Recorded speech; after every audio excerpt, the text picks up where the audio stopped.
Hello, it's Esther here from Bilko Ali. Oh, Esther, we've been waiting for you, Esther. I know, my apologies. For some reason, my phone was just having one of those little hiccups this morning. No, that's okay. Can we get her a horse? Of course we can get you a horse, Esther. I'm going to give you well, you can't have Johnny get angry because that just doesn't go along with Gimpy Landcare.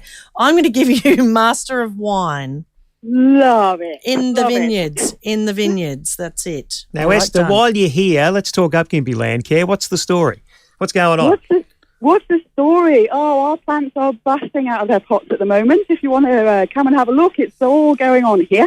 So can people just come along and have a look at your nursery and see what's happening? Absolutely, yeah. We're open from Tuesday to Friday and then half a day on Saturday. So we've got a fairly big retail area and all the beautiful local plants that are used to growing in these really weird conditions we have up in this region. Oh, I love that. I love that they can come and have. Whereabouts are you guys based, for those that don't know? We're at Old Maryborough Road on the corner of Grove Road and Old Maryborough Road, only about 2 minutes from Victory College. Okay, and so next week is Landcare Week, is that right? I think so, yeah. I think Landcare Australia are getting us all to do a little bit of fun stuff, and we've got a promotion on a couple of plants as well. Okay. I heard that you guys are giving people the opportunity to come and do some volunteer work there, and it goes on the resume and actually gets a Centrelink registration or something if you get those payments. Is that correct? That's it, yeah. So what we have mostly is people who have got a Centrelink commitment already. They come and work usually a couple of days a week, and we love our volunteers. We're actually a community-led organisation, and we're a charity too. So without our volunteers, nothing really happens. So yeah, we love our volunteers. We've usually got positions in propagation, and I'm looking for positions in retail as well, so you can come and work with me if you want to. How fantastic. And what a great opportunity for people to learn more about gardening and caring for our land. And That's exactly right. What a therapeutic place to volunteer. Oh, it would be nice, wouldn't it? Just get your feet in amongst the dirt. You know what? I'd love to go barefoot through there and just frolic. Can I use that term? Frolic. I think I look forward to that day. I reckon you should come down. Well, it's called grounding. So you could frolic while you're grounding or earthing. Now, Esther, I really wanted to ask you about a podcast that you guys have started, which is fantastic. What sort of things are you covering in the podcast so far? Well, all sorts of stuff. Really, as far as the nursery is concerned, I'm pretty fussy about the products that I put in here because I want my customers to succeed. So we're talking a little bit to my suppliers and why their products are so good, and certainly good for the kind of gimpy shale and the clay and stuff that we get up here. So we're talking to our... and then we're also talking about... We're doing a little bit of a broader kind of education around...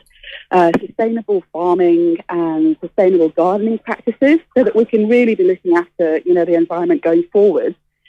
And, just information. I think there's a lot of people who are doing a tree change now. Yes. There's been a really big trend in people going, we need to buy a block, we need to get out of the cities, we need to do some sustainable, we want to grow our own food. So we're really talking to those people that want to be educated along those lines and, introducing them to really good soil and beautiful plants. God, they've got their own podcast. How good are you? Oh, God, we're getting there. It's slowly but surely, and I just love it. We're enjoying it immensely. It's a lot of fun, a lot of work, but, it's super. Podcast, you just talk. What are you talking about? Oh, no, this is great. I know, exactly. I'm okay at that. Do you think it must be exciting for you guys to feel and see this shift that people are having back to those, the simple pleasures and as gardening and growing your own vegetables and what that actually does for the soul? I think you've hit the nail on the head. It really is a simple pleasure being able to grow your own tomato or, go out into your property and see a plant that you've actually popped in there yourself and, 20 years later your kids are climbing in it. It's just one of those it's one of those basic things I think we need as human beings, a little bit more time in the garden. Yep. And we do. We love it. We see a lot more people. I think COVID turned us all into gardeners, which was delightful. We all had the time, to go out and actually do those things that we wanted to do in the garden. And we've seen a huge influx of people just coming through because, since COVID, but also just interested in the environment and growing local plants too, which is super. That's beautiful. Yeah. I love it. I went to a Van Gogh art exhibit on the weekend, and I took a photo of one of his quotes, and I'm going to read it because I just think it's so perfect for Gimpy Landcare. He said, "But for one's health, as you as you try, it is very necessary to work in the garden and see the flowers growing. Oh, how true is that? Now, he was a man that loved his gardens. Absolutely. And it's so true. I get to talk to garden people, and I talk to everybody. It's from people who have never picked up a plant before, but they know they've got this feeling that they should be growing native, for sustainability. Mm-hmm. They've never planted anything in their life, and they'll come back weeks later with a huge smile on the face because the plant's popped out the ground. The things they put in the pots are growing or they're flowering, and it's a basic satisfaction seeing that actually happen. Yeah, it's lovely. And great thing to get our kids enthusiastic about too.